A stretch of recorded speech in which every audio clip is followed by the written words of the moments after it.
got a slip in your palm and a hole in your chest. Black coffee on the felt, man, you look like a mess. 3-team parlay turned to dust in your hand. Now you stare at the chips like they made you this man.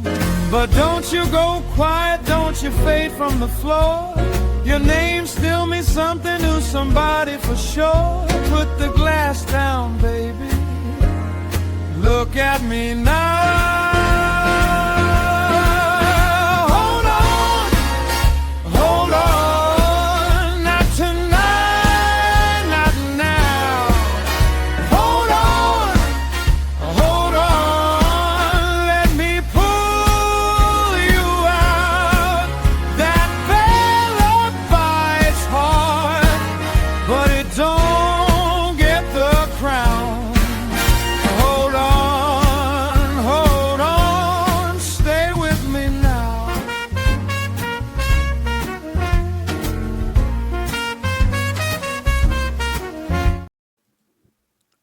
What's up, everybody? It's Toad back with you. Toadstool Sports, Thursday, August 20th.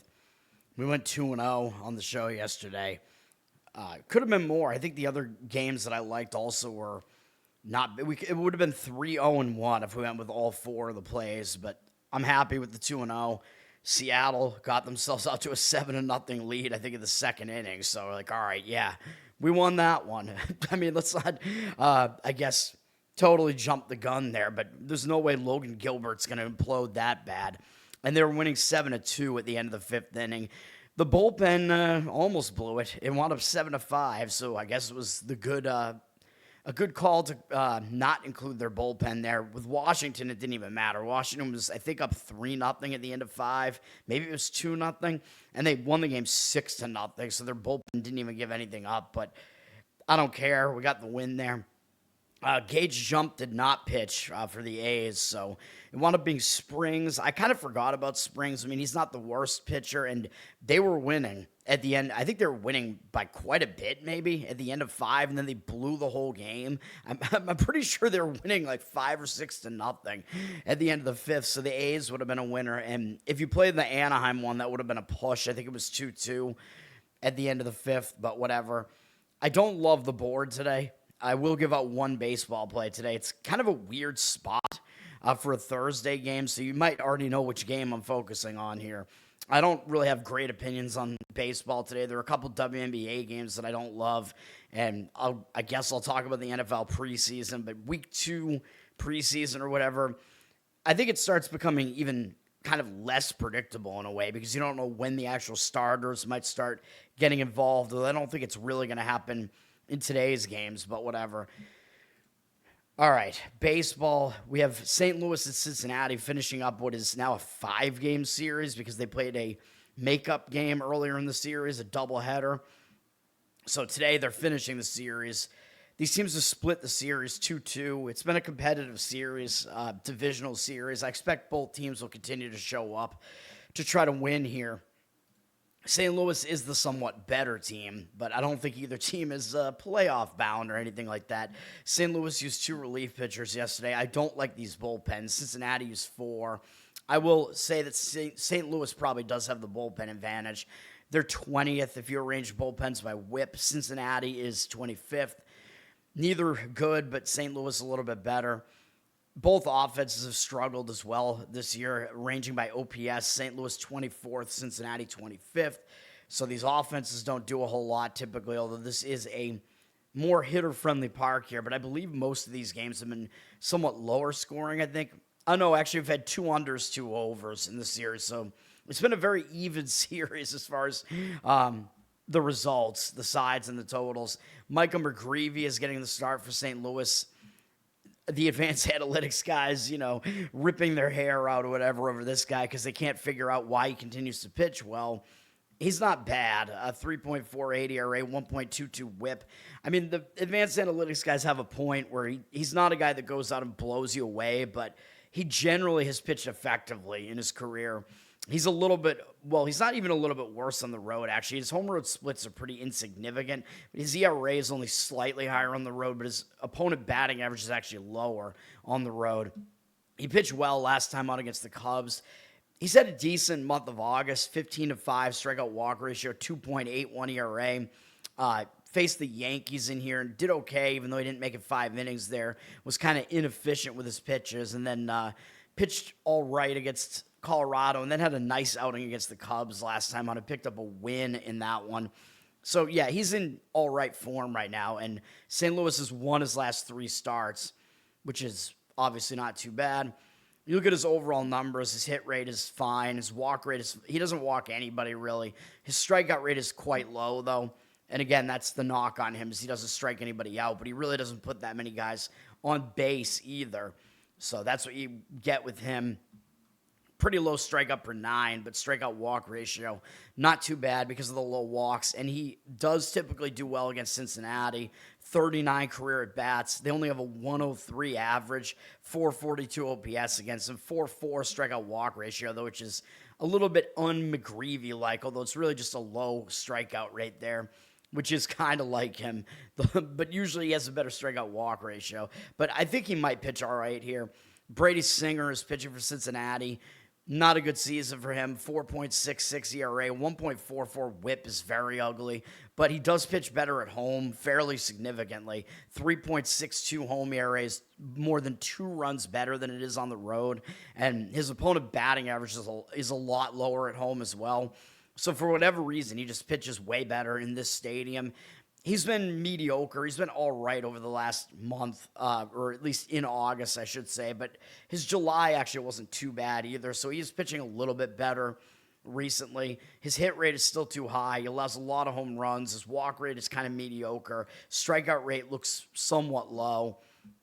So yeah, the strikeout walk ratio is not great. Strikeout per 9 is lower than it has been throughout his career. Not really great indicators there. Numbers against St. Louis are a little bit all over the place. 41 at bats, 244 average, 825 OPS, though. That's kind of high. He's allowed 3 home runs to them, but 2 of them are Burleson. 10 strikeouts, 3 walks here. I'm going to lean slightly towards St. Louis here. I think McGreevy has the upper hand in the pitching matchup. Plus, you probably get the better bullpen. You could go first 5 if you really don't want to rely on their bullpen, although you might have to pay a bit more for it. 75% of the tickets, 90% of the cash on St. Louis. You might also get a little bit more motivation from them because they might still think that maybe there's a chance at the playoffs, or Cincinnati, I don't think is in that mindset. Both teams did, I think, kind of become sellers at the trade deadline, though. St. Louis it's basically a pick-em price here. The money's also indicating towards the under a bit. The total's at 9. And I think I would probably have a lean towards the first 5 under in this game as well. I would not go full game because the bullpens suck. But I think the starting pitching might be good enough and the hitting might be weak enough that maybe a first 5 under makes some sense here. But probably I prefer St. Louis, but I don't want anything to do with it. San Francisco and Cleveland, they're finishing the series. I was correct about that game yesterday, too, being an under, although the Tugboat only pitched 2 innings yesterday, and I don't think he struck anybody out.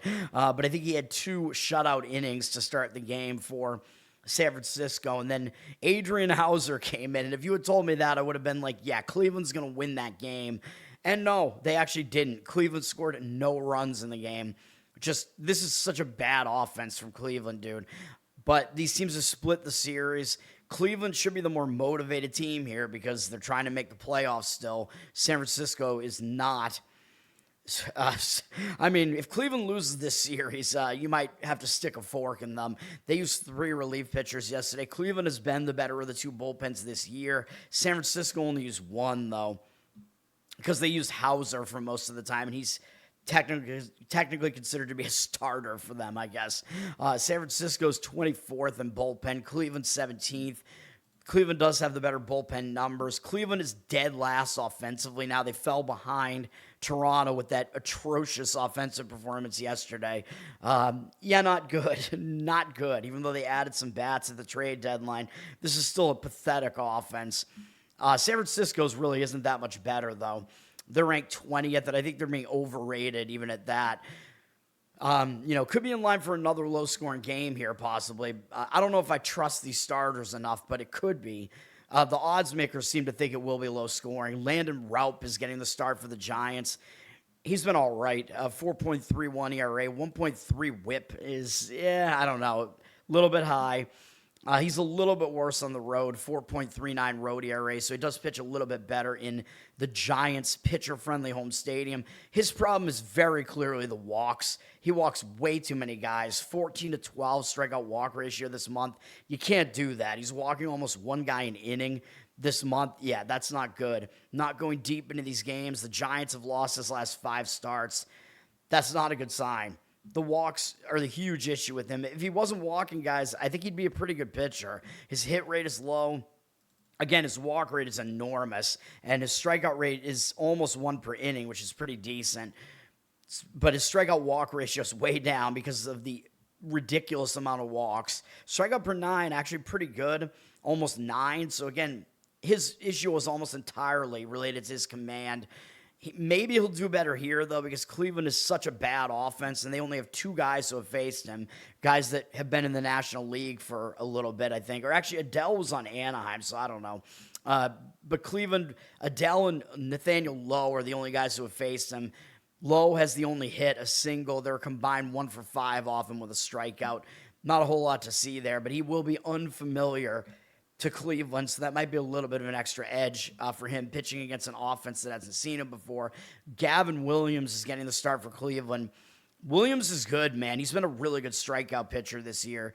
3.74 ERA, 1.08 whip. Those are good numbers. He's also good at home, 3.27 home ERA. Wasn't good last time out, though, against San Diego, which is maybe a bit of a red flag, although San Diego's been hitting better since the All-Star break. But he gave up 5 runs to them in 4 1/3. Walked too many guys. Had a bad outing. I'm not going to say Williams is done, though. You know what I mean? Like, he was striking out so many guys in the lead up to that. Pitching really well in the lead up to that. So I think maybe it's a little bit of an outlier. Maybe he bounces back. You don't, I think, have to worry about his innings yet because he threw 167 and 2/3 innings last year. So he's not one of those guys who's throwing this many innings for the first time, so I don't think that's as much of a concern. He does have a low hit rate. He's hard to hit. His walk rate is kind of mediocre. Strikeout rate is very high. Like I said, he strikes out a ton of guys. His home run rate is not really that good. But overall, yeah, good strike. His strikeout walk ratio is better this year than it ever has been. He has actually gotten his walks down quite a bit this year, so that's helped him a lot. And the strikeout per 9 has actually also gone up. So he's better this year than he ever has been before. His numbers against San Francisco, very hard to gauge. 4 hitters have faced him, 10 at-bats, 200 average, but they do have an 833 OPS. It's such a small sample size. I don't know what you can really take away from that. Adames does have a home run off him, and that's the only extra base hit. 2-2 strikeout walk ratio. Cleveland should get this win here, man. I think Williams is the better pitcher here. Problem is, everybody kind of knows Cleveland needs to win, and you're paying a lot for it, man. Cleveland's been a heavy favorite throughout this series. They're minus 190 here, and given that the total is really low, like basically it's 7, I don't really love the idea of laying a price like that, like a situation where you basically have to lay a run line with Cleveland if you really want them, and Cleveland can't hit at all, and the total's low. It's going to be tough for them to get over that number, man, but Williams, I think, should do his part. 91% of tickets, 94% of the cash on Cleveland. The under might be a way to look in this game. I mean, the total is low, obviously. It's very low. It's low for a reason. The money is slightly indicated towards the over, though. But I don't know, man. I mean, I think both pitchers might have an easier go of it in this game. I don't know if I'd really want to factor in the bullpens, though. But if you go first 5, you're going to be looking at about a 3.5, that dreaded number. I don't want to do it, man. I don't want to touch it. It is possible that something goes wrong with at least one of the pitchers here. You could do something, like you could go San Francisco under their team total or something if you think Williams will come out there and shred. You might have to worry about Cleveland's bullpen a little bit, though. And you'd need San Francisco to probably score. You probably would need them to score 2 or less in the game, though. So it's another one of those situations where it's just, I think it's extremely risky to do something like that. So I wouldn't want to do it. It's a very tough game to gauge. I mean, if you force me to give a play on that, I guess I would say maybe an under, but yeah, I want nothing to do with it. I think Cleveland should win, but the price is just crazy. You know what I mean? I don't think you could come close to laying a price like that. Toronto at Tampa Bay. Surprisingly high scoring game yesterday. Tampa Bay did get the win. That didn't surprise me, but I think Rasmussen was worse yesterday than we thought he would be. I don't know what happened in this game. Let me see. Yeah, Rasmussen didn't really have it yesterday, although Scherzer was even worse. Yeah, I mean, I expected Tampa to win. I didn't expect it to be massively high scoring like that, but whatever. These teams have split the series. I do expect both teams to show up here. Tampa still trying to hang on to the division lead. Toronto trying to play spoiler in a divisional matchup here, which should motivate them. Tampa Bay, 4 relief pitchers used yesterday. I believe it was an extra inning game too. No, it wasn't. For some reason, it seemed like it was, but I guess it was not. Toronto used a bunch of relief pitchers. They used 5, but kind of light usage across all of them. Tampa Bay is the higher-ranked bullpen at 4th, but their ERA is a little bit high, and it is higher than Toronto's, even though Toronto's whip is higher, and they're at 16th. You could make the argument Toronto is the better bullpen, although they're a little bit more used, I think, after yesterday. Only slightly, though. It's close. Tampa Bay is 6th offensively. That's not very close. Toronto's 28th now. Congratulations to them, tied with Anaheim. But yeah, Tampa Bay, there's a pretty big gap with them having an offensive edge. But bullpen-wise, I don't think there's a big gap. Interesting pitching matchup, man. Shane Bieber, you're getting Bieber at a bigger underdog price than maybe ever. I mean, Bieber, it's just hard to gauge what he is right now, because he's trying to come back from injury. He was really good throughout his career before that injury. He's had a second injury, actually, because last year he came back from injury after missing, I believe, an entire season, and he pitched well, but then he got injured again. And now he's trying to come back from that. And his season's been all over the place. He looks really good in some starts, and he looks absolutely terrible in some starts. 4.99 ERA, 1.56 whip. Obviously, those numbers are not good. His numbers on the road have been abysmal. 8.27 road ERA with a way higher opponent batting average. So you don't really want to back him on the road until further notice, I would say. Although one of his last 2 road outings was actually good against Houston. Then he was not good in the ensuing start at Philly. Was really good last time out at home against the Yankees, though. So it's like, what are you going to get out of him here, man? I mean, 2 of his last 3 starts have been good, but he's also kind of alternating good and bad starts here. So if that's the case, that means he's going to have a bad one here, but I'm not convinced that that's actually going to happen. He does allow too many hits this year, too many walks. His strikeout rate's gone down a bit, so none of those numbers are good. His strikeout walk ratio, strikeout per 9, at the worst that they've been in his career. However, it's a small sample size. He's only 31, so I think there is a chance that he still bounces back here, man. I'm hoping for him, you know. His numbers against Tampa Bay overall are very good. In 52 at-bats, 11-2 strikeout walk ratio, 154 average allowed, 551 OPS, but obviously those numbers were mostly in the past. He faced them once this year. He actually did do really well at home against Tampa Bay the one time he faced them this year. He went 7 innings and allowed 1 run on 3 hits. Only 3 strikeouts, though, but no walks. So he is capable of beating Tampa Bay, although Tampa Bay is good at home. They're much better at home than they are on the road. It's a tough game to figure out, man. This game really all comes down to Bieber. Like, if he's pitching the way that he's capable of pitching, I think Toronto can definitely win this game. If he's not, then they might get blown out of the building. You know what I mean? Like, I think there's a wide variance here. And Tampa Bay is going with Ian Seymour. And I will say that if you're going to play this game, Tampa Bay might put an opener in front of Seymour because they've done that before.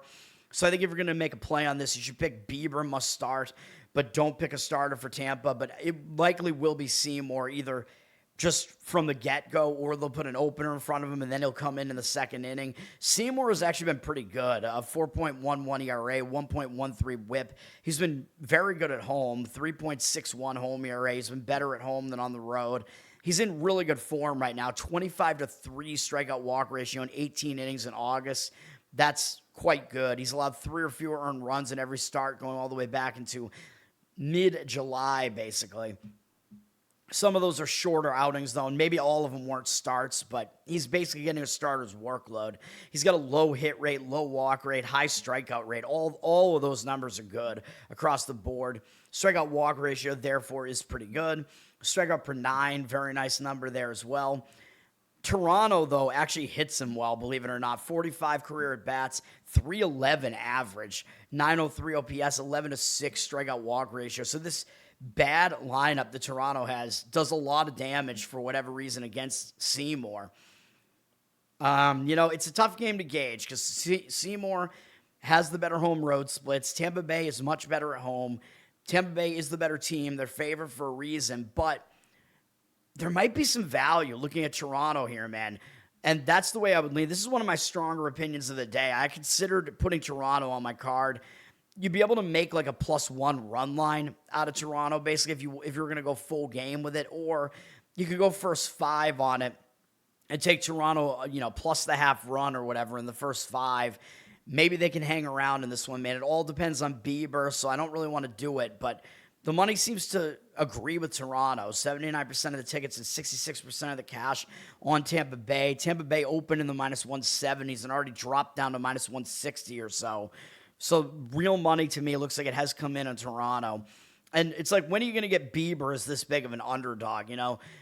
Some of it has to do with the fact that his team's offense is horrible, but maybe Bieber can pitch well and hang around here. He has the better matchup numbers over Seymour. But again, Bieber's very unpredictable this year. Seymour has been more consistent. I don't really want to fade Seymour in really good form right now. I don't really want to fade Tampa Bay at home unless there's a very good reason to do so. So I'll stay off of it, but I do lean to Toronto in this one. Plus the half run in the first 5 probably is the better way to play it, so you just avoid their bullpen. It's not one that I'm that interested in, but I think as far as the games today go, I think that's one of the better looks of the day. A's in Kansas City. Kansas City is on the verge of a 4-game sweep. That's how bad the A's are, man. You're going to go get swept by the Royals. Is that really going to happen? And the A's blew it yesterday. Their bullpen completely blew it. Like I said, I think they were winning the game 6-0 or something like that. And then they wound up losing 9-7. I think they gave up 7 runs in one of the later innings. So if you did play A's first 5, you got to win with that one. And it was not Gage Jump. Gage Jump got pushed back to today. Springs wound up getting the start for the A's yesterday. I think he started or he came in after an opener. I forget. I do like the A's again in this one, though. Do you really I know it's a lot easier to finish the sweep when you've already won the first 3 games, but Kansas City might look ahead, man. They got Detroit next. That's a big series where they get to play a divisional foe and maybe play spoiler to Detroit's weakening playoff chances here. Kansas City might just pack it in, It's an afternoon game. You've already won the series. You're playing a dreadful A's team. You've already shown that you're the better team out of the 2. Kansas City might look ahead. So situationally, I think makes sense to look towards the A's here. I would not do it in the full game because there's no way you can back this league worst bullpen. Their bullpen is god-awful. They used 4 guys yesterday. Kansas City used 3. Kansas City's bullpen is also very bad, but I think both bullpens are completely unbackable. The A's are 29th, Kansas City 30th in whip, but it's only 0.01 difference in whip, and the A's ERA is half a run worse. So, yeah, the A's are the worst bullpen. Kansas City is second worst. The A's do have the better offense. They're 15th. Kansas City is 21st, tied with Texas, although they do hit better at home. Gage Jump is getting the start today, and I think he's the preferable starter here. People are going to look at this and probably not want anything to do with the A's because they can't win a game. Jump's ERA doesn't look that good at 4.5, and it's actually way higher than Dobnak, who's pitching for Kansas City. But I can tell you, Gage Jump is the better pitcher. Like, Dobnak is an older guy that's basically never been able to stick in the league, and he doesn't have very good stuff. Gage Jump actually has good stuff, and he's really young, so I think he might be a good pitcher. Just he doesn't pitch in a good environment in that A's stadium. He does have a 1.45 whip, though, so that's a little bit concerning, along with that 4.5 ERA.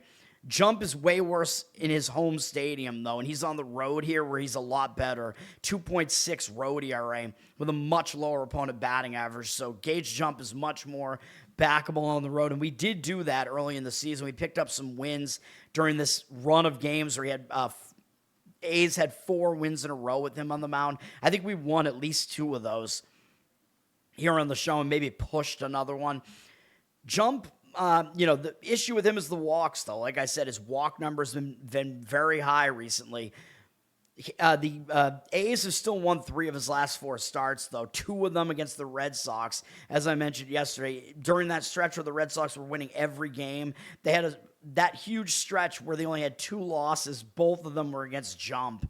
So do with that info what you want. Jump has a hit rate that's, it's around 1 per inning. It's mediocre. His walk rate is really the main issue with him. That's too high, but he does strike out a lot of guys. So that's a good sign that he gets a lot of strikeouts, but he's got to get that walk number down. The strikeout walk ratio is bad because of the walks. Strikeout per 9 is a good number, though, almost 10. So that is good. But again, he's not allowing that many runs recently, but he is still walking too many guys. He might do well here, though, because he's better on the road. And I know Kansas City's more of a hitter-friendly park now. It's not Sacramento, though. So he should do better here. And Kansas City's not a good offense, really, and they haven't seen him before. So I think Jump should pitch well here. He has the unfamiliarity edge against the Royals. Like I said, the Royals are going with Randy Dobnak here, who people are going to, oh my God, 1.73 ERA. And I think the public's going to gravitate towards Kansas City here for that reason. He is not anywhere near this good, man. I mean, his whip alone tells you this is a very misleading ERA, 1.3 whip. And then you start digging into his numbers a little bit more. Well, he's actually not even been that good at home. 3.93 home ERA, which doesn't seem that bad, but 307 opponent batting average, that's bad. He's been better on the road so far. And he's not pitching as well as it looks. Like, he did have a bounce-back outing last time against Anaheim. Even though they lost that game, he didn't allow any runs in 5 2/3. Anaheim's a very bad offense, though. And you look at his overall numbers, the strikeout-walk ratio is just really bad. Like, he doesn't allow that many hits, which is fine. His walk number on its own isn't that bad, but he also doesn't strike anybody out. And he's getting away with a lot because he gets a lot of ground balls. But you look at his career numbers, there's a reason why he hasn't pitched that much in the majors. Like, he has not posted good career numbers. So it's been kind of surprising that he's been effective at all this year. But his strikeout walk ratio is below 2, which is obviously not good. His strikeout per 9 is still, that's not a good number either, like I said. And the walk rate, like I said, is high enough that the strikeout walk ratio is also bad.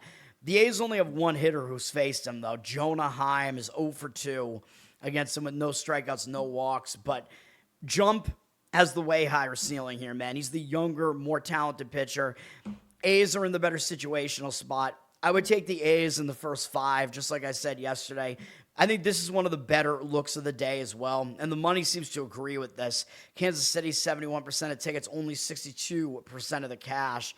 So the money is coming in, fading the public Kansas City side. They're in the minus 130s here.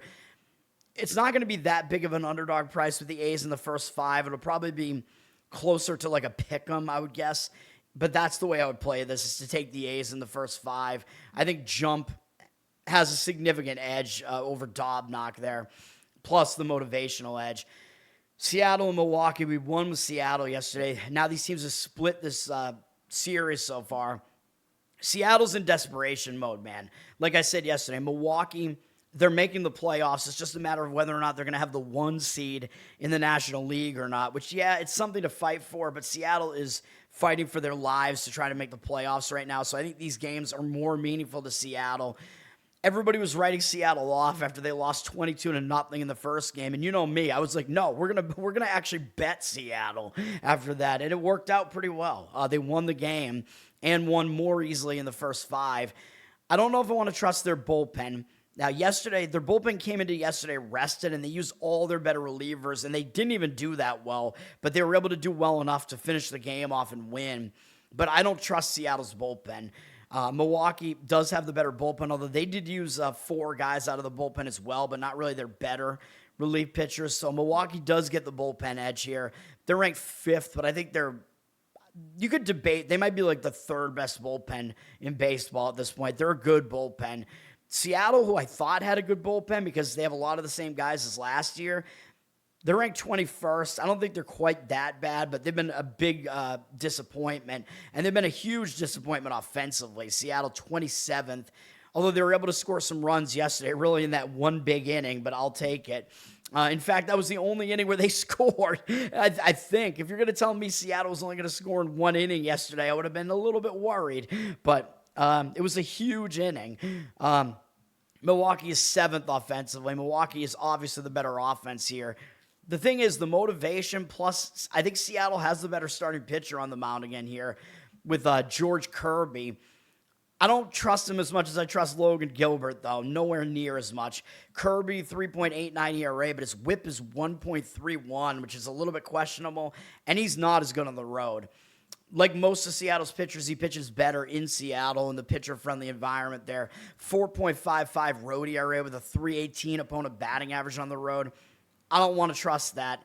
And his recent performances wasn't good last time out at Houston. 7-6 strikeout walk ratio this month is quite ugly. He's like not striking anybody out this month.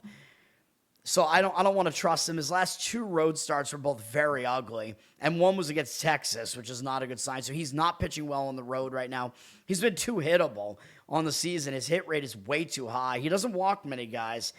Strikeout rate has gone down this year too, so his strikeout numbers don't really look that good either. Strikeout walk ratio is still pretty good though because he doesn't walk anybody, but even that number is still at its lowest that it's been in his career. Like, I don't know what happened to Kirby. He was way better 2 years ago. I don't know what's going on with him now. This has been his worst season pretty much. And his strikeout per 9 is also way down. So I don't know what's happened to him, but his strikeout rate has just completely dwindled, even though he's not an old man.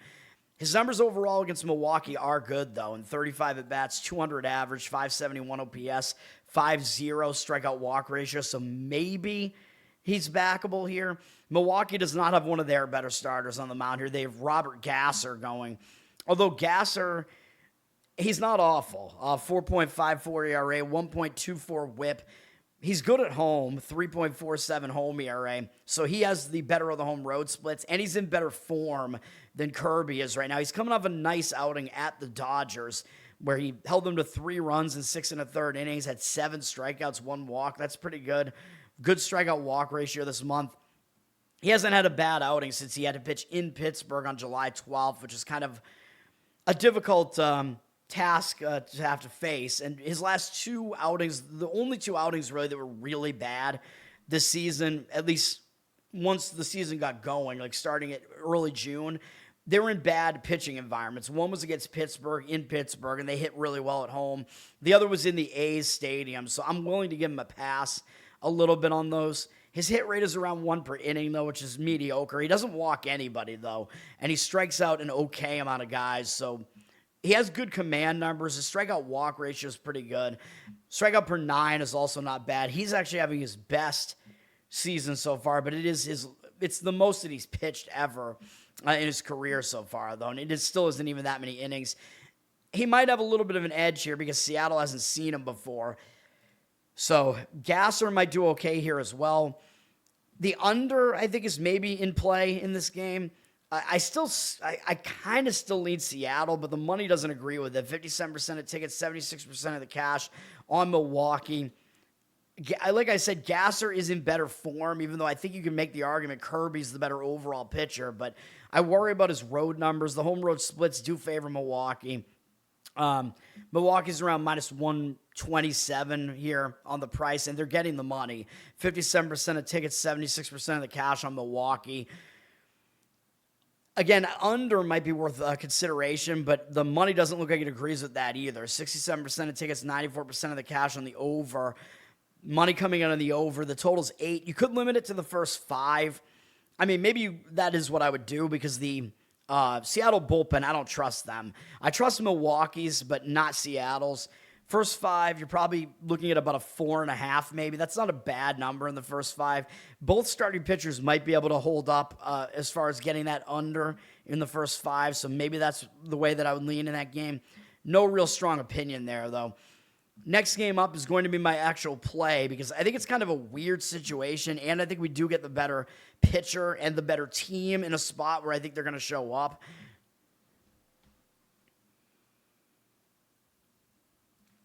It looks too easy, but I think the money's agreeing with me, and I think we're getting a little bit of value on the Atlanta Braves. There you go, Garrett. That's my one play of the day. We're going to play the Braves, even if it does look too easy. This is against the White Sox. I believe this is a makeup game. I don't know what the deal is here because these teams are playing a new series starting tomorrow. And Atlanta is playing Milwaukee tomorrow, but I don't think Atlanta is going to overlook this game because Atlanta's lost 3 games in a row, and they've lost 5 of 6. They're coming off getting swept by the Twins, dude. I mean, that is just some ugly stuff. So I think they're going to bounce back, and they're only traveling from Minnesota to Chicago here. Not a bad travel spot. I think they're going to be in bounce-back mode. It'll be good for them to just get the hell out of Minnesota. And remember, they did face 2 starting pitchers that had good home splits in that series.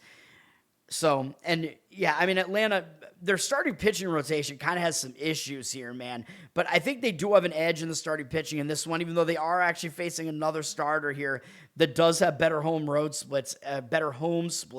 But I'm going to fade him here anyway. And it's a pitcher that I faded last time he pitched, and it wound up being a loss, but I'm willing to fade him again here, man. I like the spot for Atlanta. I think they're going to be in a bounce-back spot. I mean, you're talking about one of the better teams in baseball here, in a situational spot where they should show up. The White Sox, they're coming off a huge series against the Cubs, a big Chicago series. And yes, I understand they're staying in Chicago, so it's not really a return home spot. They were just in Detroit. They swept Detroit, and then they played the Cubs. But what I'm saying is those are 2 huge series, right? Like, sweeping the Tigers was a huge deal because it gave the White Sox a big lead in the AL Central. And then they had their huge rivalry series against the Cubs. So I think it's a bad spot, even though they're not returning home. They're just staying in Chicago, so they're already home.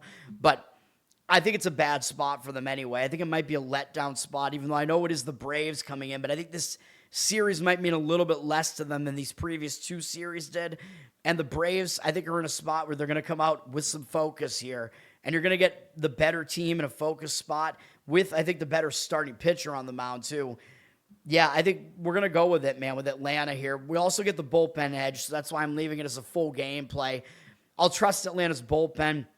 Even though they used 4 guys yesterday, I'm okay with going with their bullpen over the White Sox. White Sox only used 2, but they had some heavy usage a couple of days before that.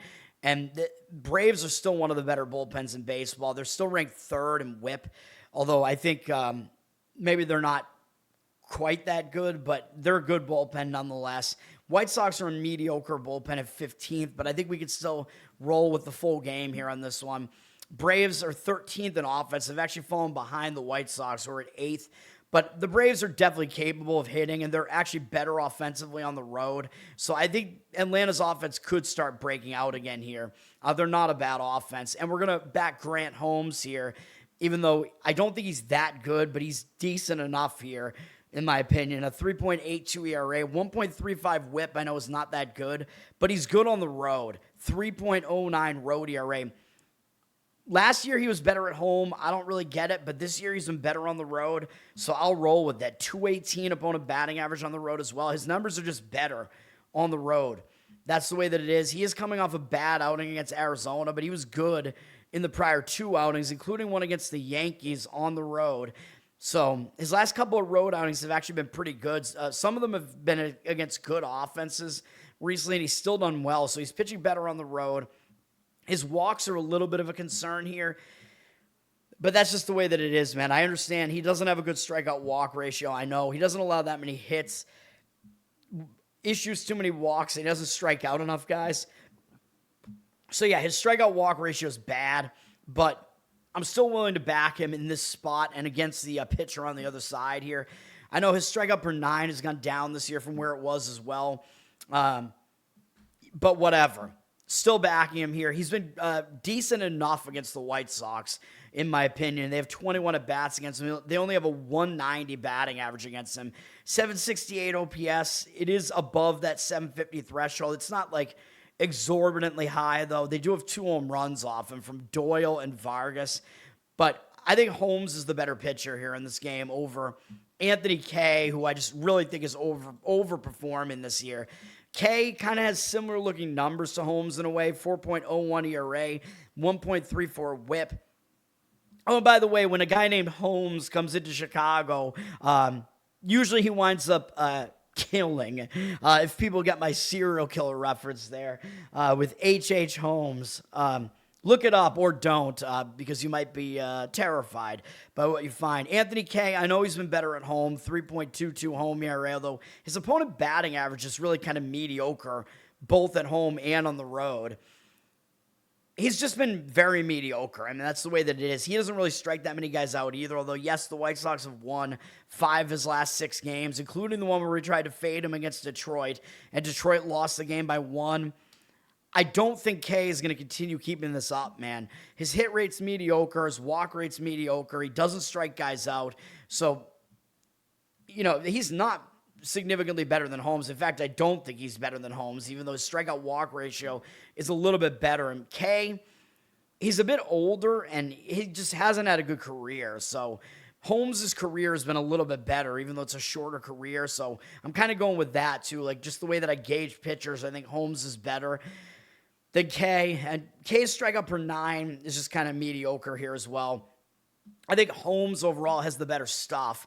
And Kay against the Braves, it's been a struggle, although it's only 6 hitters who have faced him, only 15 at-bats. But the Braves have done a lot of damage in that small amount of at-bats. 400 average, 1,000 OPS, 2.0 strikeout walk ratios, whatever. But, yeah, I say we do it. The money seems to agree with me on this. I worry that it looks too easy to play the better team, the Braves here, but the White Sox have some hype around them this year. People like their offense. I think it's a bad spot with the White Sox coming off multiple huge series. Braves should be a little bit angry off of that ugly series against Minnesota. It's a weird makeup game spot here. Who do the White Sox play next? Let me see. I mean, I'm not going to say they're going to overlook the Braves. I'm not really saying that, but let me see. No, they only play the Mets next. Not a big deal, but whatever. I say we do it anyway. 57% of tickets, 87% of the cash on Atlanta, so the money is agreeing with me on this. The money's coming out on the over 8.5 in this game, too. I don't disagree with that. I think both pitchers are not as good as their ERA makes them look. So, yeah, the over makes some sense to me in this one, but I think the Braves are the way to play it. All right.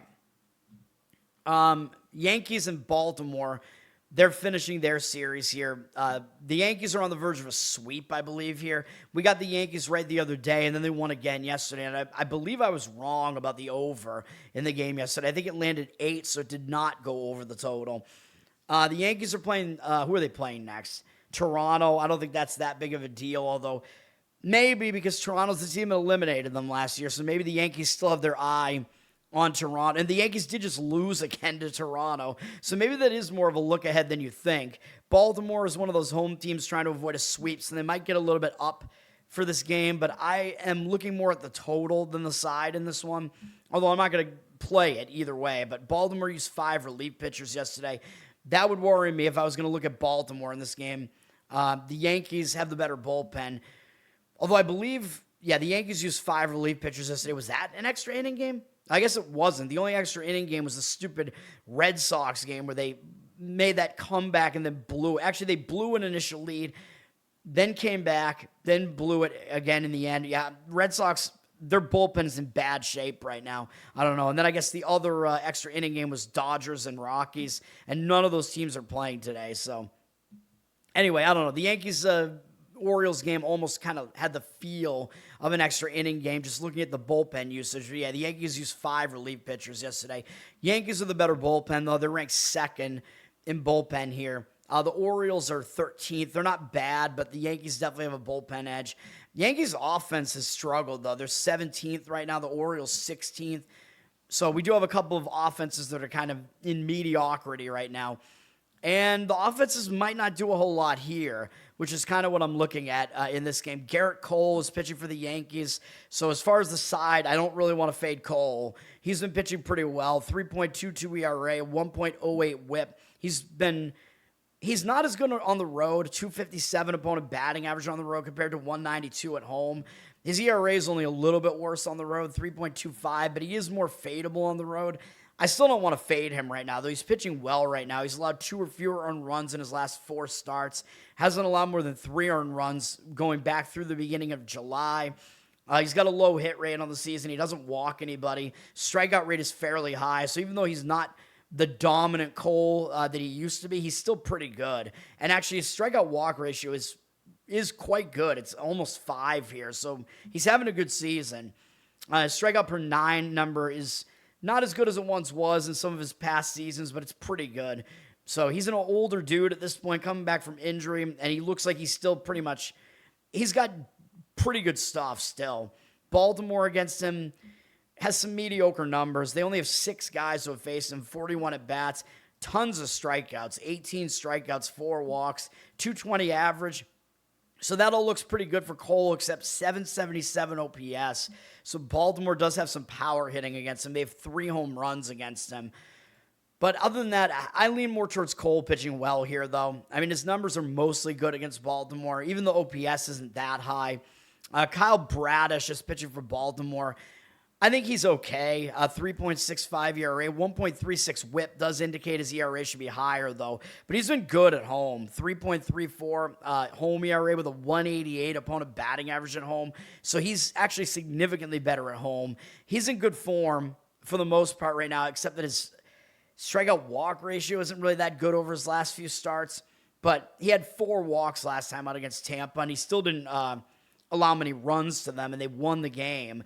Baltimore did. So he wasn't exactly horrible in that start. But if you look at his overall numbers here, hit rate isn't too bad. His walk rate is still concerning for sure.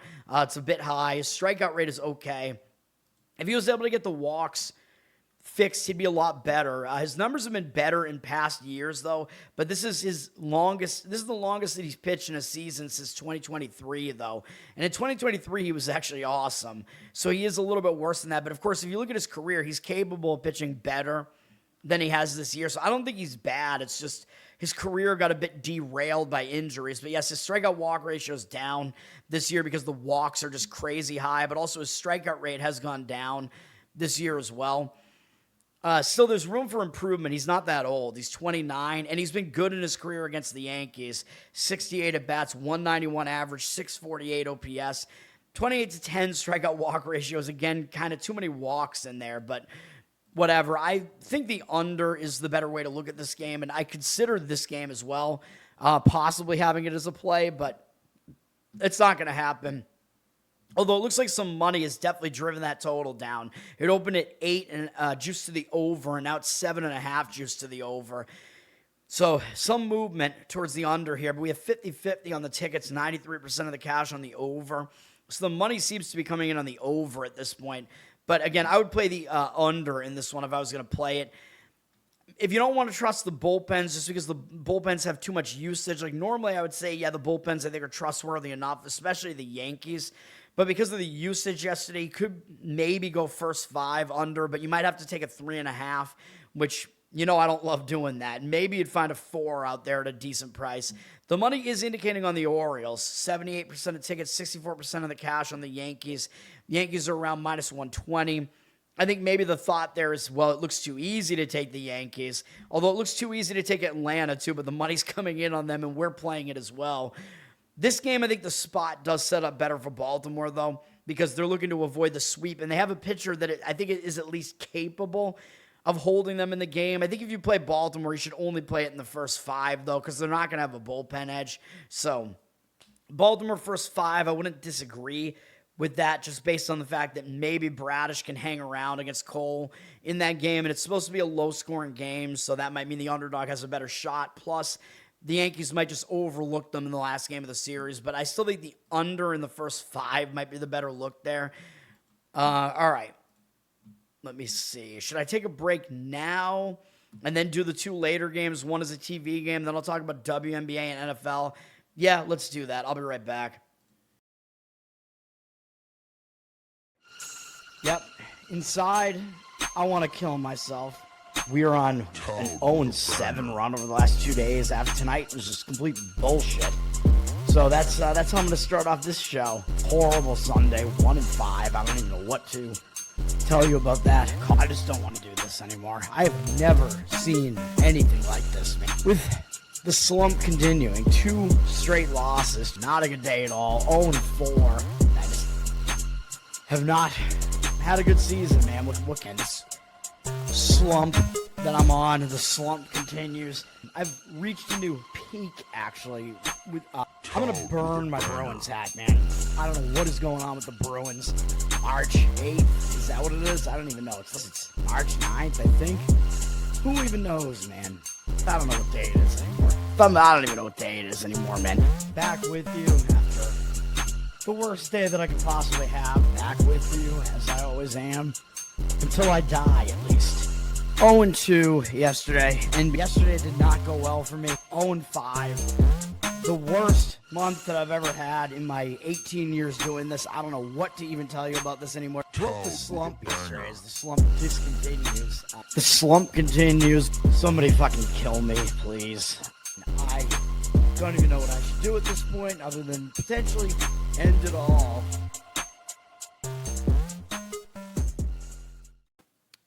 All right. We have Washington and Texas. We got the win yesterday on the show with Washington in the first 5. They won in the full game as well. This game, I'm not really wanting to take Washington here. Texas might have extra motivation here, especially after getting shut out at home yesterday. And the fact that they're fighting for a playoff spot here is Washington kind of more playing out the stretch here. Texas probably has more motivation. They have the more established starter here, but you're going to have to pay for it if you want to play Texas here. But might be a bounce back spot for them. Home teams, after getting shut out in the previous game, a lot of times perform well. Washington does not have a good bullpen. They used 3 guys out of the bullpen yesterday. Texas also did. Texas's bullpen should be the better of the two, and I think it is, but they've been pretty disappointing this year. They're 19th right now. ERA, not really that good, but still better than Washington, who's 26 with an almost 5 ERA out of the bullpen. Not good. As far as the offenses, Washington's definitely better in that department. They're number 2. Texas is 21st, tied with the Royals. This is more of a pitcher-friendly park, as I keep saying. Maybe this is going to be one of those Texas unders, man. The pitching might be able to outweigh the hitting in this game. Andrew Alvarez is pitching for Washington. He's a guy that does have some talent. 3.72 ERA, 1.33 whip is not really that good, but he's actually good on the road. 3.12 road ERA with a better opponent batting average as well. So his splits favor him on the road, which is where he is here. He's pitched reasonably well over the last few starts, although his team isn't really getting wins behind him, but it's not really his fault. He's not going too deep into some of these outings, but he's not allowing many runs, 2 or fewer in his last 3. Not really striking a lot of guys out recently, though, but he's allowed relatively few hits here. His strikeout rate is okay. His problem is walks. He walks too many guys. Does induce a lot of ground balls, too, though. As far as his... Wait a minute. I wanted to look at stats, not splits. But yeah, his strikeout walk ratio is not really that good because he walks too many guys. But his strikeout per 9 number is decent. So again, the command, if he fixes that, I think he'd be pretty decent. As far as Texas' offense, only Nimmo has ever faced him because he was on the Mets. So he was in his division for a bit. Nimmo's 1 for 2 off him with a single and a strikeout. But Alvarez is unfamiliar to the rest of Texas' lineup. This game on Fox Sports 1, by the way. Alvarez might have a little bit of an extra edge because Texas' offense hasn't faced him before, so he might be backable here because he is better on the road and he's facing an offense that's not familiar with him. Jacob deGrom is pitching for Texas. It looks like he avoided injury, man. He had to leave his previous start with an injury, and I was like, oh, man, if he's out, Texas is probably screwed.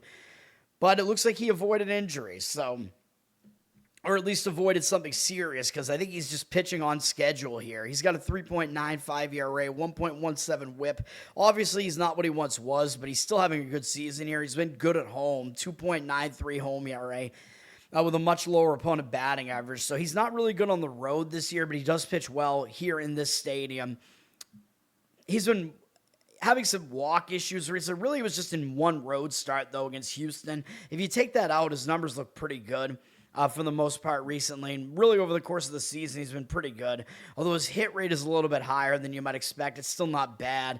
Doesn't really walk guys, still strikes out a good amount of guys, so he's still going out there and pretty much dealing.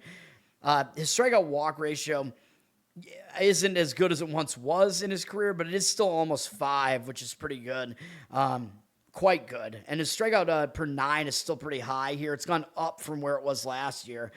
So he's still pitching pretty effectively. And Washington has not had success against him.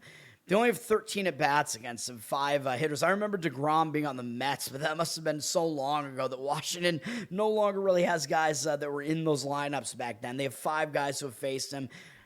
They're only 1 for 13 off him. Only Ruiz has a hit off him, a single. They have 4 strikeouts, no walks. So that's an 0.77 average and 154 OPS against him. So I think DeGrom can pitch well here as well. So I think the first 5 under is the way to play this. I don't trust either bullpen at this point, but especially not Washington's. Both starters, they can get the job done here. It looks like the over is somewhat public, 80% of tickets on the over. Although 89% of the cash, I guess maybe there's some money. I hear revving engines outside again. I hate these fucking people. Looks like maybe some of the money is coming in on the over as well. Total is low at 7.5, so odds makers think this is going to be a low-scoring game. I think if you play the under, you got to do it in the first 5, though, because the bullpens could just ruin you in this one. But full game, you'd be getting the hook. You'd be getting that key number on the 7.5 there. The hook above the key number 7, I should say. First 5 under, I still think is the way to play this, though. But you're going to be probably looking at about a 3.5. I wouldn't really want to do that. And the money is back in Washington for what that's worth. 78% of tickets on Texas. I think it's all about the price because everybody kind of knows Texas needs to win. They're up from minus 152 to minus 160 something here. You're paying extra for DeGrom as well because of his name. 50% of the cash on Washington. I wouldn't really want to back Washington here, though. Like, I think Texas does have the starting pitching edge here, the motivational edge, the bullpen edge. So I would stay off of it. It's really like, do you think that price is warranted? Maybe it's not, but I wouldn't want to try to come in and play Washington here. However, if it is going to be low scoring, as I always say, that means the underdog has a better chance of hanging around. And I did say I like the under, so there is a chance maybe if you're gonna play Washington, the only way to really do that is to take Washington plus the half run or whatever in the first 5 and avoid their bullpen. So if you're gonna do that, maybe they can hang in there. But first 5 under is what I would do in that game. Anaheim at Houston is the last game. These teams, I believe, have split the series so far. Yeah, Houston lost the first game, bounced back and won yesterday. But Urania pitched pretty well again yesterday, and it was a 2-2 game, I believe, at the end of 5. And then Houston wound up being able to get the win when it came down to bullpens. Houston obviously has the better bullpen here. They used 5 guys out of the bullpen yesterday, and they had to kind of close that game out.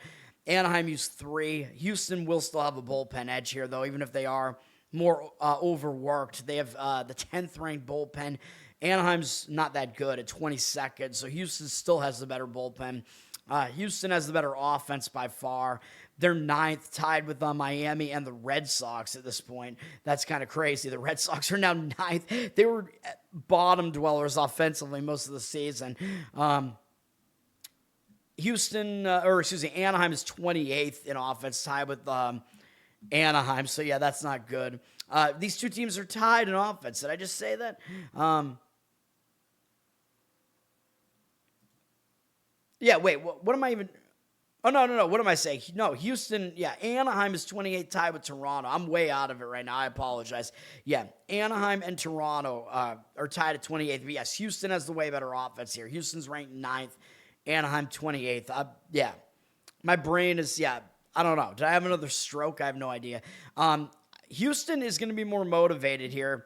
Although Anaheim is going to try to play spoilers, sure. Anaheim will show up to try to spoil it for a divisional foe here. Houston trying to make the playoffs, though, and Houston has the better starting pitcher on the mound here. So I would not want to try to play Anaheim here. Grayson Rodriguez is pitching for Anaheim.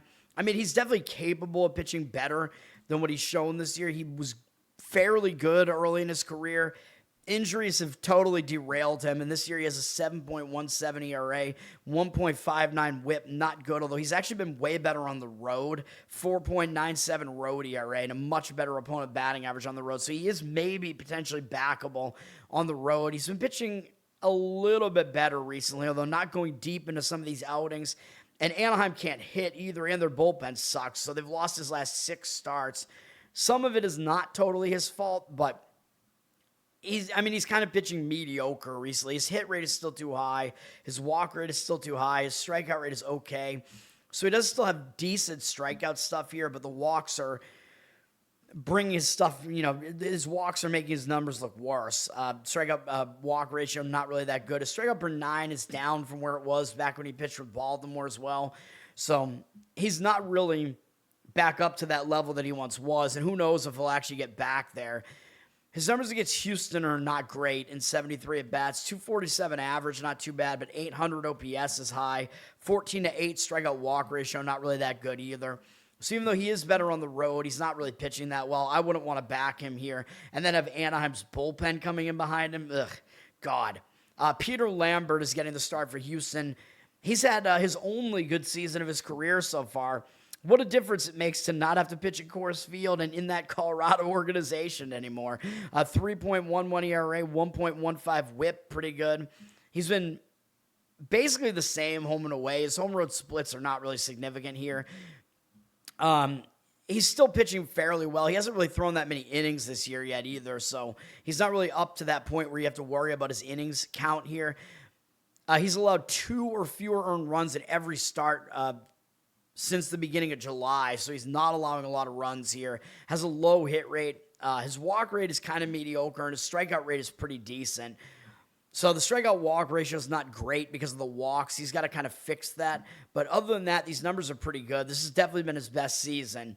And his strikeout per 9 has gone way up from what it once was. So his strikeout stuff has somehow developed here, even though he's 29.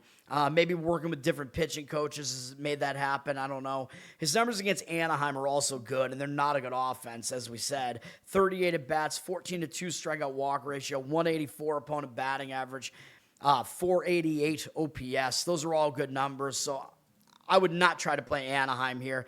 I think Houston has the edges here, but Houston is not getting the money, and I think it's because they're heavily priced. They're at like minus 170 something, and they did drop from minus 195. So some real money has come in and played Anaheim here. I wouldn't want to do it. Again, I think Houston has the better starting pitcher. They have more motivation.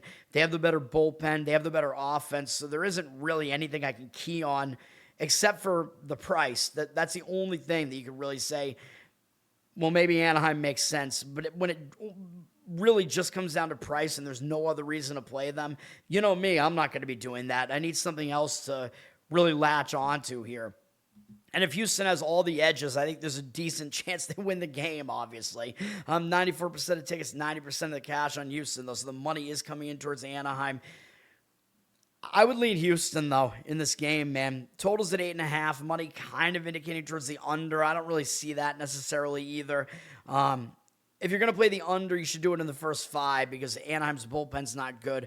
But Houston, I mean, it may be a game where you might be able to lay a run line with Houston, like make a -1 run line to get the price down because I think they should win. And as long as they win, you won't lose money on that. But that's not really something I really want to do, especially when they're public and the market read is saying to not do it. So, yeah, I won't be doing it. All right, WNBA, we have 3 games here.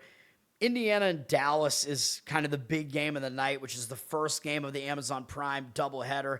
Dallas has been losing a lot of games recently, even though they're a decent team, at least scoring-wise. But they've been dealing with some injuries recently, although they still have Becker, their best player. They've lost 2 games in a row, and they've lost 5 of their last 6, which is not good, including losing to Indiana back on Friday. They went into Indiana and lost by 11. And that was a somewhat close game late in the game, and Indiana pulled away. Maybe a little bit of a zigzag spot here, but if you dig into that box score, there are outliers going both ways. Like Dallas shot really poorly in that game, and Indiana shot well. So that is an outlier where maybe Dallas will shoot better here, especially because Indiana's defense is nothing to write home about here. Neither of these defenses are good. And maybe Indiana was shooting so hot in that game that maybe they will regress a little bit here. But the problem is Dallas also won the free throw battle in that game, and they still lost by 11, so I don't think that's a very good sign. Dallas is also returning home from a road trip that they've been on for almost a week where they did go to Indiana and Golden State. And, I don't love teams returning home from road trips. It can tend to be a little bit of a distraction. However, I don't think they're going to overlook Indiana, though, and it is a home game on Amazon Prime. It's a quick revenge spot, and their next game is only against Seattle, so I don't think Dallas will fall into that distracted spot. Still not exactly the spot where I'm rushing to, back them here, though, And as far as Indiana, they're coming off kind of an easy win over Toronto, and they're on a roll right now. They've won 5 games in a row. I mean, it's possible they don't take Dallas as seriously here. Their next game is pretty big against New York, so maybe it is possible they do look ahead here. So I think I would lean to Dallas here slightly, but I do not want to do it. I don't really love the return home spot and whatever, but the money is indicating on Dallas, and I don't disagree with it. 88% of tickets on Indiana, 56% of the cash on Dallas. Indiana is around a 3-point favorite here. It looks like maybe 2.5. DK looks like it has a 3.5 there. So whatever. I would lean slightly to Dallas. The money's also coming in on the over here. I don't really disagree with the over. I mean, the style of play looks like it should be a high-scoring game, but the total is definitely high, 185.5. But both teams like to go up and down the court. They both score, and they both don't really play very good defense. So it does have the makings of maybe an over type of game. But the total's high, so I wouldn't really want to do it. And I believe the last game that they played went over this total, I think. Did it? Let me see. It hit, no, it landed 185 if I did my math right there. So it looks like it was right on the number that it is here right now. Interesting. Unless I did that math wrong.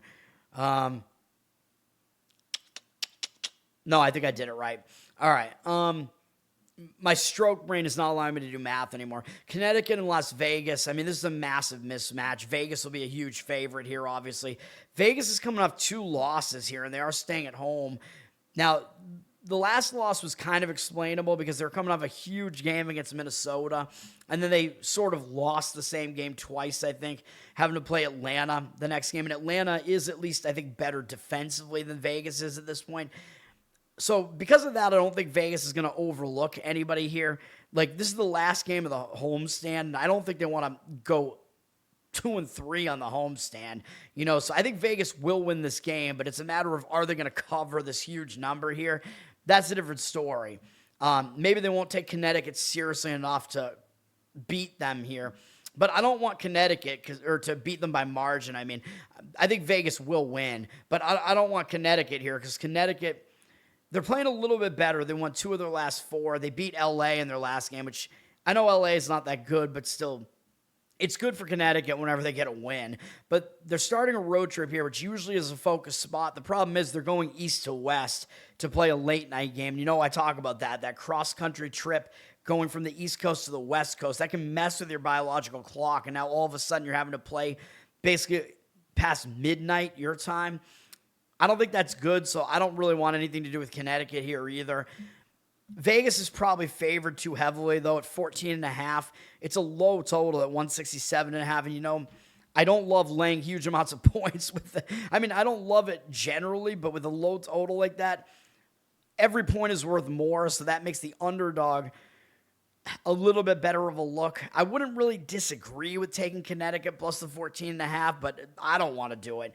I don't want either team in this one. 80% of tickets, 79% of the cash on Vegas. I think it's all about just the number being really, really high here on Vegas. But Vegas should be in a spot where they show up and win the game, though, because they're coming off kind of an ugly loss in their last game that was kind of explainable. And that's a situation where I don't really want to fade that better team if you think you're gonna get focus out of them, And Connecticut traveling cross country like that, no thank you. Which makes it seem like I should be leaning to Vegas, but there's no way that I would lay that number. All right, Atlanta and LA is the last game on Amazon Prime. LA is not playing well at all. They lost 5 games in a row. However, mostly to decent teams here, except maybe Phoenix. Although Phoenix, I think, is at least better than they look. And then they lost to Connecticut last time, which is very ugly. So you would think, well, maybe LA should be in a bounce-back spot here. I'm not so sure because they're returning home to the West Coast. They're going east to west, and it's a return home spot. So you know how negative that spot is.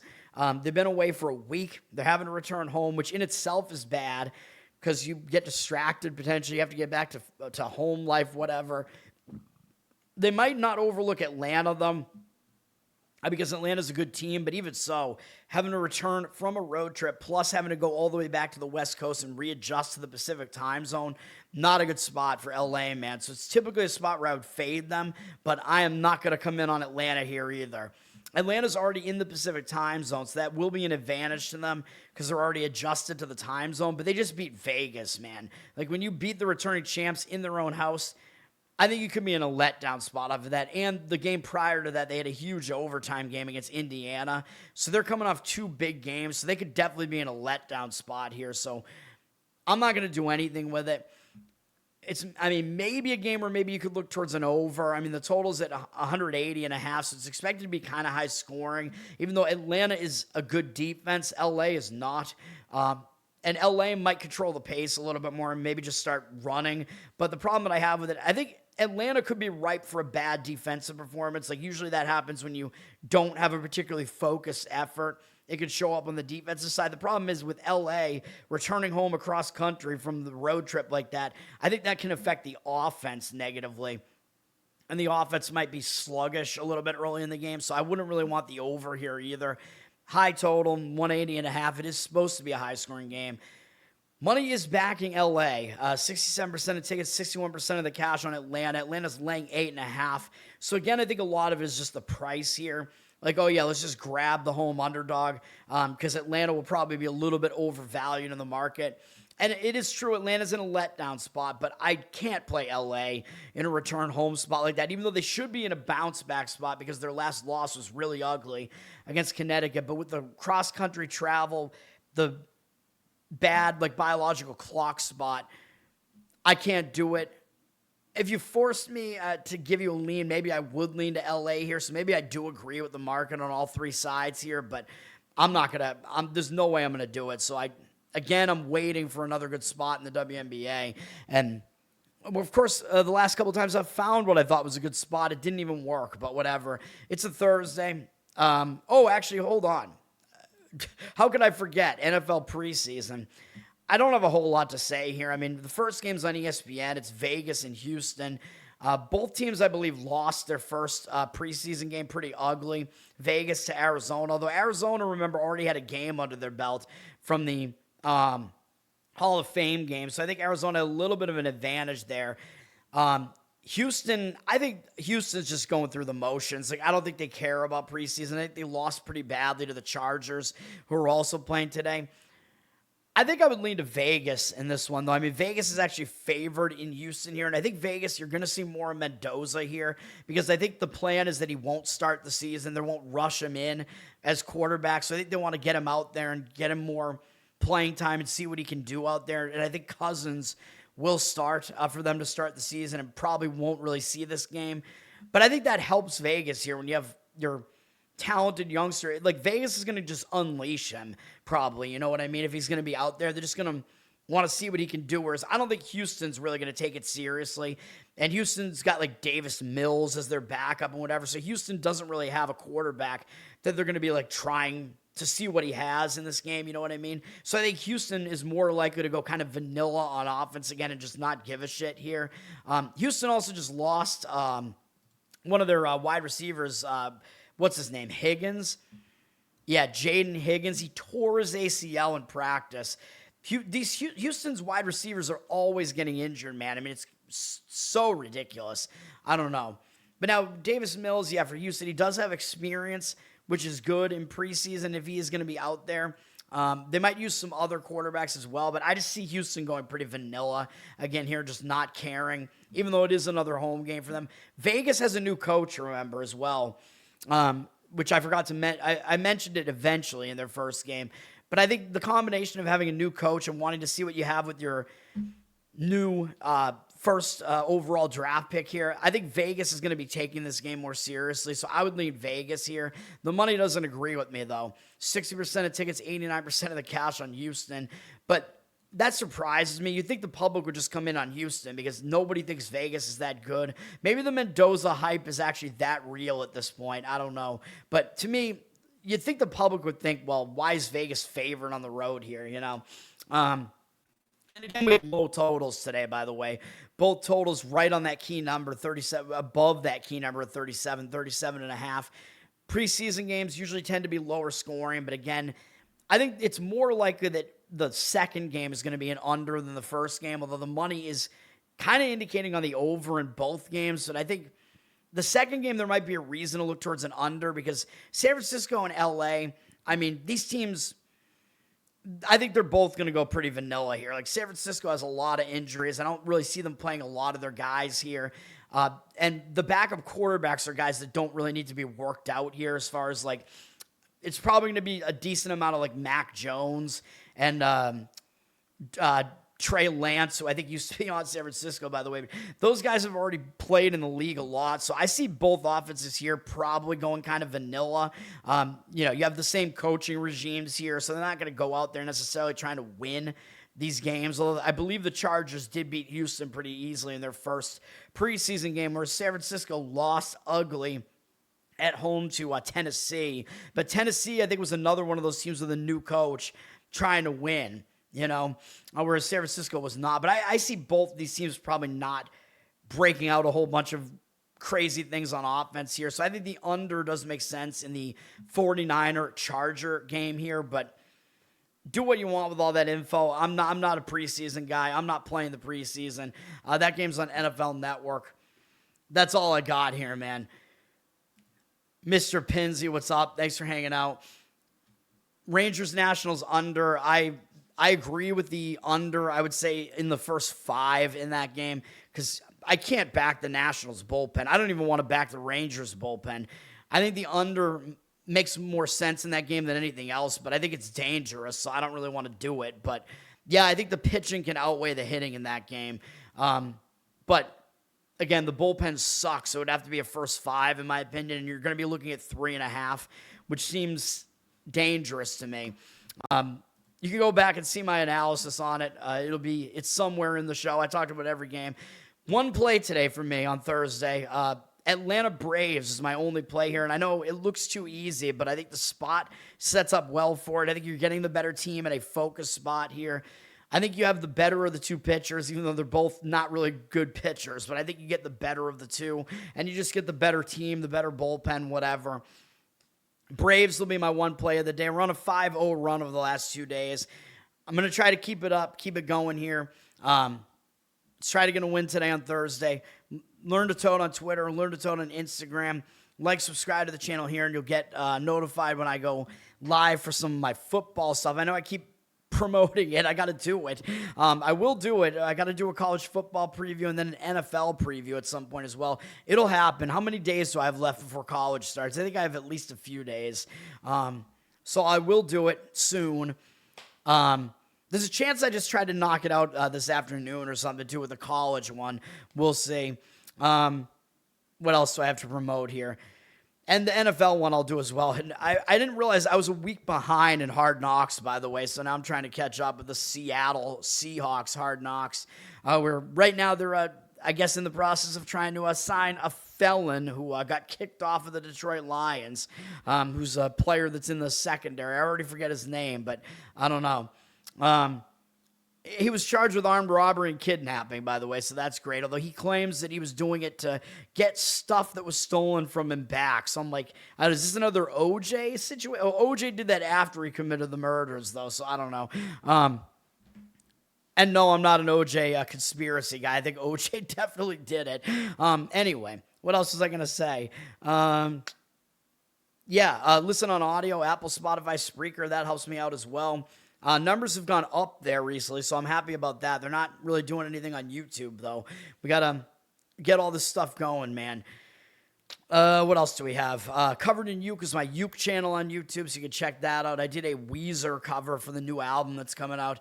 Maybe not my greatest work. It's one of the new songs. The song is too short, in my opinion. I like the song, but it's too short. I listened to the album already because they had a cassette version of it that actually got mailed out first to the people that bought it. So in mono, and it's a pretty good album, to be honest. I'm a fan of Weezer, so I don't know. I kind of reviewed it on Twitter recently, so you can go check that out too. But yeah, it's one of their better releases in quite a while. So trying to sound like their old selves to some degree. All right, what else? Maybe the mono aspect of it made it sound more like that. I don't know. Patreon.com/LearnToad if you want to support me that way. Losercast every Tuesday night. And the New York Giants G-Spot podcast. Who knows? That's going to do it, though. Happy Thursday, everybody. The one play today. Let's get it. Peace. If the dark starts talking, hand me the phone. Let somebody answer, let somebody know. You do not have to lose this round alone. Hold on, not tonight, not now.